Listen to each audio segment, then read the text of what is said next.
กุมคำเจอเสวนนำอันยานมาในก็เพราะว่าปัน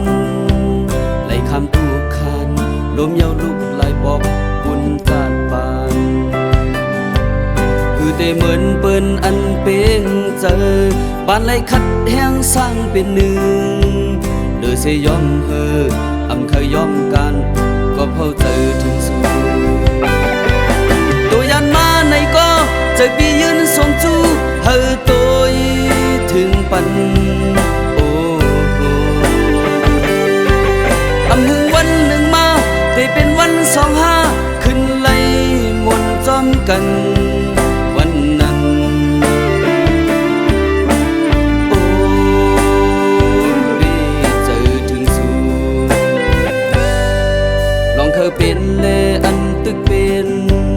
อำเขาคนรอจึงในฝัน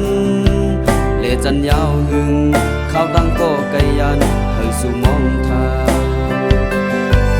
เข็นเต็มสิงวันเป็นความเสส่งเป่าจอมลมให้ถึงสู่อย่าเจอเล็กหน้าอำว่าเขามันหึงก็เจอถึงสู่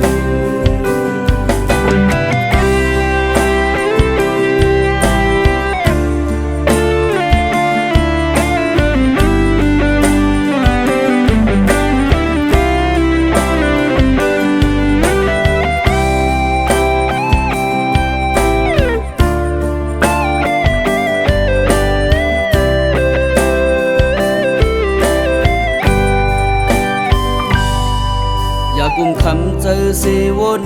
นำอันยานมาในก็เพราะว่าปันไหลคำทุกคันลมเยาลุกไหลบอกบุญจาดปานคือแต่เหมือนเปิ้นอันเป็นเจอปานไหลคัดแห้งสร้างเป็นหนึ่งหรือเสยอมเฮออำเคยยอมกันก็เพราะเจอถึงสูตัวยานมาในก็เจอปียืนทรงจูเฮอตัวถึงปันโอ้โหอำหึงวันหนึ่งมาแต่เป็นวัน25ขึ้นไล่มนจอมกันวันนั้นโอ้ได้เจอถึงสูอันเคยเป็นเลอันตึกเป็นอำเขาคนรอจึงในฝัน